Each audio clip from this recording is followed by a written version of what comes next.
Welcome back to another live with Fish on Bryce, and I'm your good partner in crime and host, Fish on Bryce.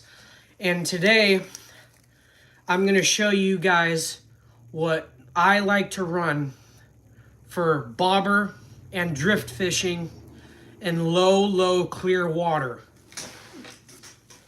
But just a second, guys, I need to share this live real quick.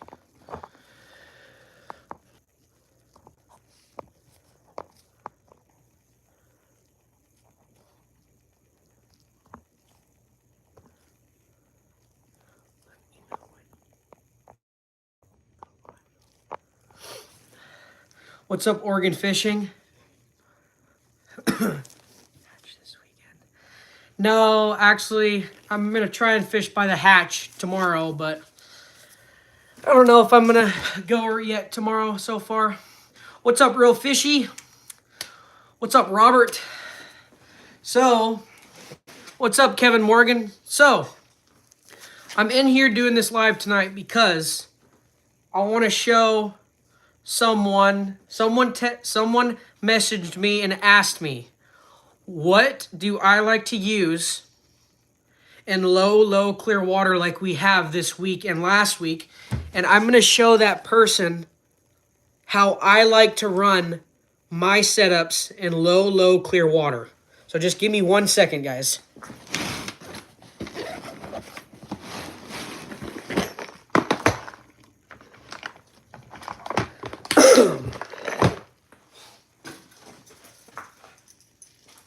And the person that asked me, I'm going to show them two different setups.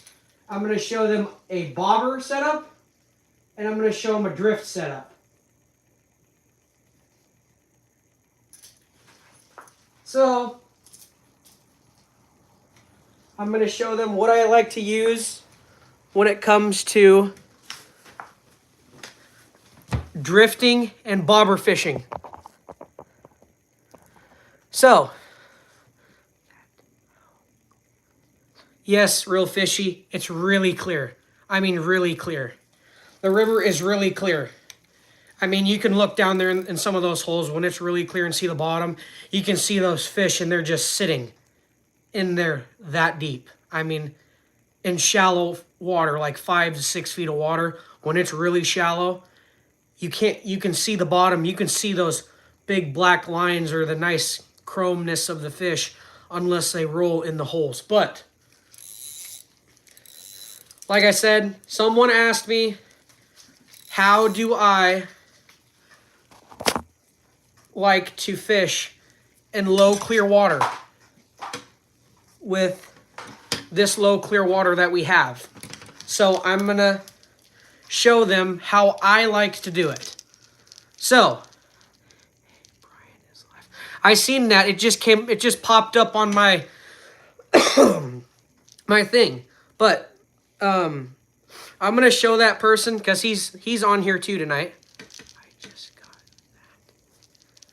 So I'm gonna show that person that's on here tonight that asked me, because he told me to let him know when I went live, and I sent him a text. So when I like to low clear bobber fish, there's my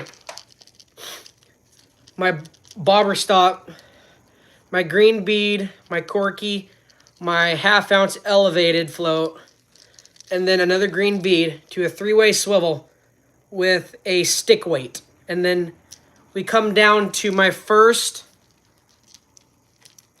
leader, which is 10-pound leader, to a split shot, to a 12 mil Winterberry bead made by elevated tackle.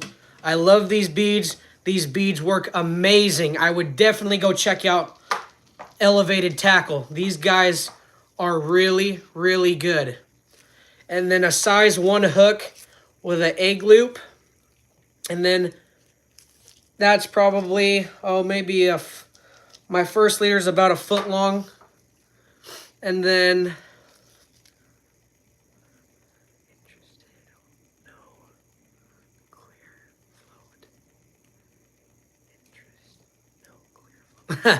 yeah.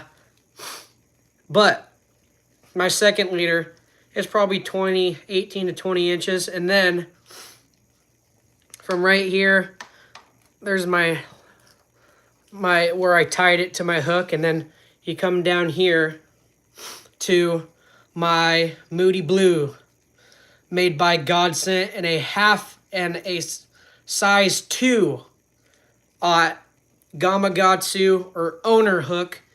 And that is how I like to tie up my double bead rig. And then also I have the split shot, about 18 inches from my hook, but this is a foot leader, so obviously I do have that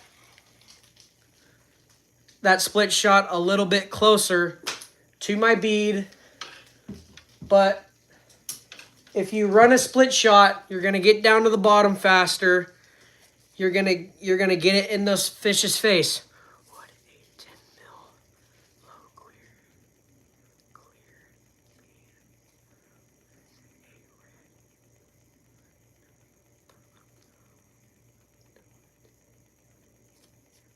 Yes, real fishy. A red bead, a orange with a red dot bead would work. Any color beads in this kind of low clear water, as long as it's a 12, anywhere from 12 to 10 in these kind of low clear waters. Even sometimes I'll run a 10 on the top and an 8 on the bottom, and especially how low and clear it is. It just all depends on how low and clarity it is. But also, guys, make sure to hit that thumbs up button, and don't forget to share out this video. And I'm also trying to get, by the end of this steelhead season, I'm trying to get to 500 subscribers.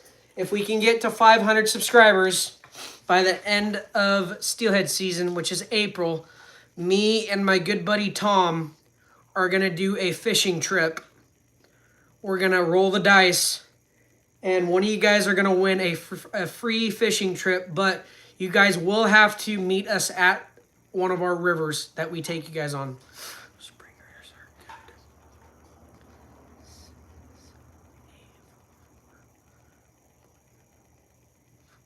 good. Yeah, that's pretty good. But that is my double bead rig setup. Oh, also, I have for the rod that I'm running, this is a Okuma SST 9'6", 6 to 12. I really do like these. I definitely would run these SSTs. These are really, really good. And also, go check out Godsent. Go check out Elevated Tackle. Go check out B&R Soft Beads. And go check out Steelhead Slammers. Steelhead Slammers are my #1 spinner to run. And then my second favorite is definitely going to be the Blue Fox. The Blue Fox is my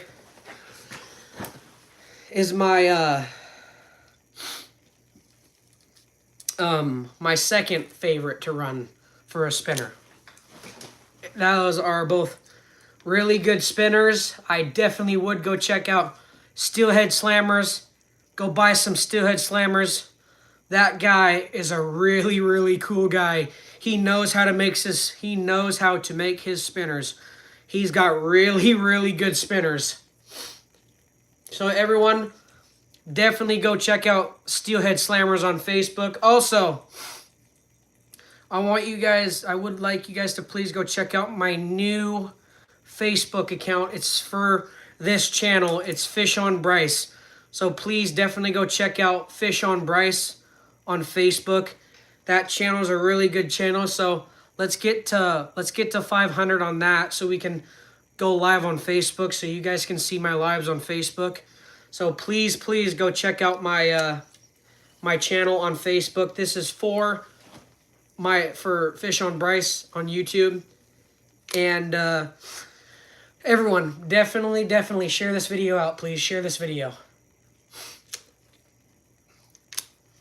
I wouldn't have gotten to over 400 subscribers without you guys, and I really do appreciate you guys subscribing to this channel. I really do appreciate you guys doing that. But also, we're gonna get down to my drift setup. So right here, as you can see, I am not running no braid. This is monofilament. Monofilament works really good for me. I run monofilament all the time when it comes to drift fishing. When I drift fish, it's all mono. I used to run braid. I'm not saying there's nothing wrong with braid. Braid's really good. You can use braid, but when you use braid drift fishing, you might get snagged up way more than you would want. Then you would more want to be in the water fishing and trying to catch a fish. I love running braid, I really do. But also, I've tried it with running braid. I've tried it with so many different things, even tying it to monofilament, and you still get snagged, even if there's a snaggy rock. But this is how I drift fish. Just a regular snap swivel to my snap right there. I tie it to the front of the first eye where the snap is right here. And then I tie my leader to the other eye of my snap. And then we go down. And then this is about maybe a 3 or 4 foot leader. And then I run a 10 or 12 mil bead. It all depends on if it's low or clear or not. When it's really, really clear, I'm running 10 mils. Especially like we got this low clear water like we have this week and last week. I run a 10 mil when it's really low and clear. Like when it's right at 4 foot all the way down to almost 3 foot like we have this week. And the low clear water event just started last week. So, an orange 10 mil creamsicle. This is probably 3 fingers, 3 finger length, and then a size 1 hook. And this is how I run my drift setups. I don't run no braid. I love running braid. I used to run braid drift fishing, but it just, you seem to get more snagged up when you drift fish with braid. I love running braid, I really do, but you don't get snagged up a lot when you're using monofilament. And especially when you get snagged with monofilament, you can easily just pop out that your stuff. You can easily just pop it out real easy, and either you're gonna lose it, you're gonna lose your leader with your hook and bead, or you're gonna lose everything, or you're just gonna lose your bead leader, and you can get your swivel and your weight back at times. But again, my drift rod, Okuma SST. This is a 8'6", 8 to 17, and then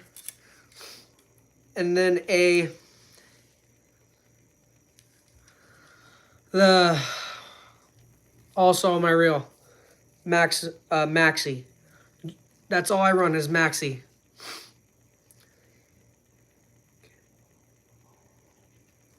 And this reel right here, this is a really, really good reel. I would definitely get another one of these reels. What's up, Tommy? How you doing? How you doing? How you doing? Welcome in. I would definitely recommend one of these reels. And also, if I cannot get these fish to hit my bobber setup,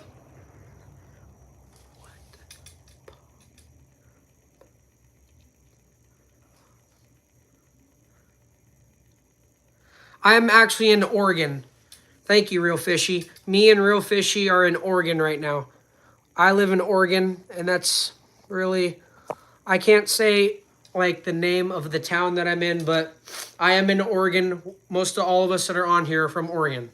But also, if I can't get them to bite on a drift rig or my bobber rig, nice.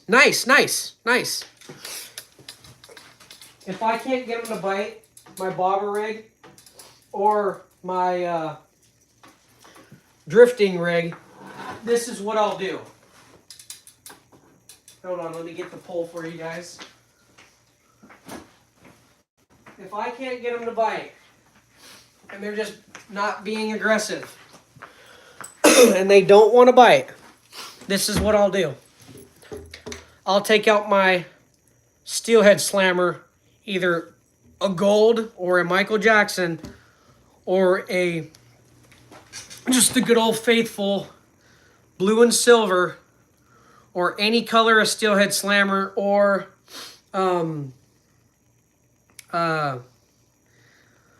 blue fox, or anything like that. I'll throw it in the hole, and that'll, most of the time, will get them to bite. That'll get them to whack it, because that spinner, when it goes through there, it's pounding on everything on the bottom. If you want to keep it on the bottom, just put your pole tip down in the water and just reel, real slowly. And sometimes when it's whacking on those rocks and those fish can hear that vibration and feel it, that's normally going to get you a bite most of the time. But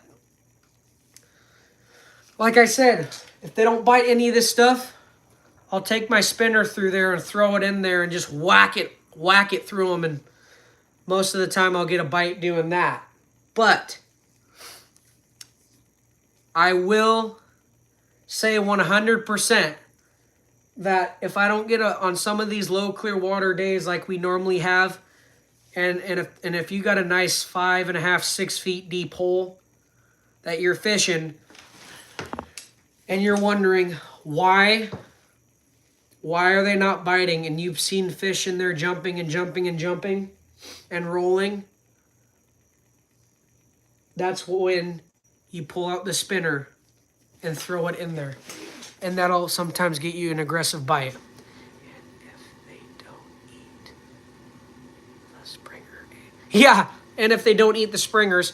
And also, another one for you guys is, before I put a spinner through there, after I run my bobber and beads and my drifting stuff, I'll run my spawn sacks and I'll throw them in there and see if I can't get an aggressive fish to bite the spawn sacks.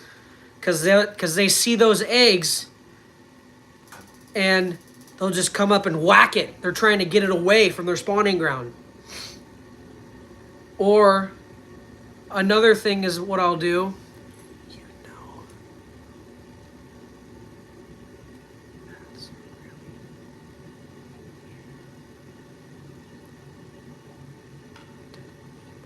No, I don't. Oh, yeah. Yes, I definitely know that. I know that spot. That's a really deep hole. But, yeah. That's a really deep spot. It's a really good hole. But, again, if I can't get them to bite on my bobber and bead, my drifting setup, before I throw the spinner in there and really make them mad, I'll throw my eggs in there. And typically, most of the time too, I will, if I can't get them to bite on anything else, before I throw the spinner in there, I'll throw my eggs in there, and that normally entices a bite. Yes, that hole's a really deep hole, and yes, I would go fish that hole. It's a really good hole. I fished that hole. I started when I was just probably like, I don't know, 5 or when I was 6 years old. I fished my home river that I always like to fish. It's a really good river. I got a home river here in Oregon, here in my hometown, that I like to fish too.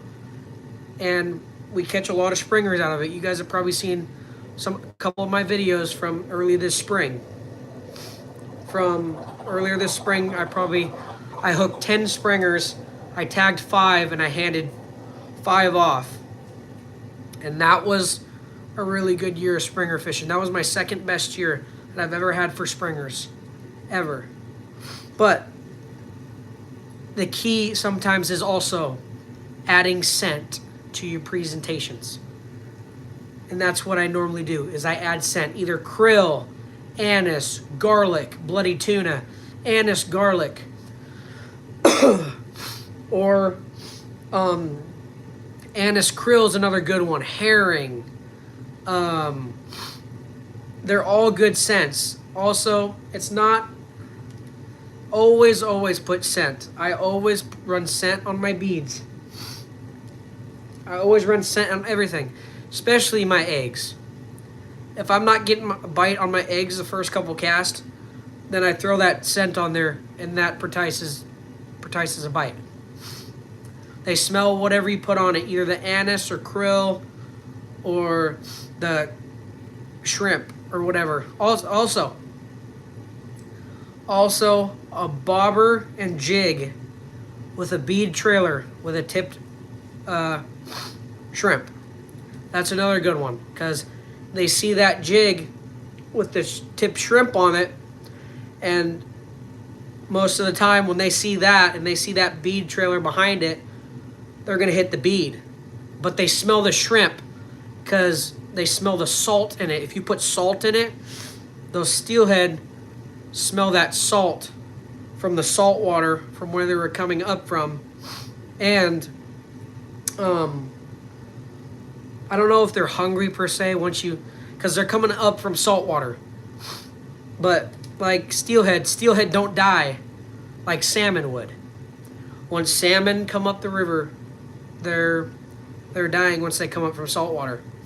But steelhead, they can go back to the ocean and come back up several years after that. And that's why I really like catching these steelhead. And but yeah, if you can't get a bite on any other stuff, run some eggs through there. Can't get a bite on eggs, throw a spinner in there. And one of those times when you throw in there, those steelhead are gonna see it, and if they haven't seen it, the bobber's gonna go down, or you're gonna get a spinner bite, and you're gonna hook up with a fish. So there's gonna be a nice chrome buck, a nice chrome hen, which really doesn't matter, but honestly, I can take whatever I can get. I can take whatever I can catch. Whatever I can get, I'm happy with. And last weekend we did really good. I mean, it was just all drift fishing. Every time I was going to put my spawn sacks on, everybody's going to put my spawn sacks on every time we started getting bored or something like that. And then I was going to put my spawn sack eggs on, we started hooking fish. But it was good. It was a good weekend last weekend. Sunday I went out, I landed 2. I let one go. It was a nice 10.5 pound wild, the first one. Then third cast after that, I hooked another one, got a nice chrome buck, killed that one. And then Monday we went out, we landed 8 out of 14. Me and my buddies were killing it. We hooked a lot of fish. So when I go Sunday, is a must to fish. Yes. It is definitely a must to fish. I will be there Sunday morning with a buddy. And I'm probably going there tomorrow too, I think. I will keep you posted real fishy on how I do. But everyone,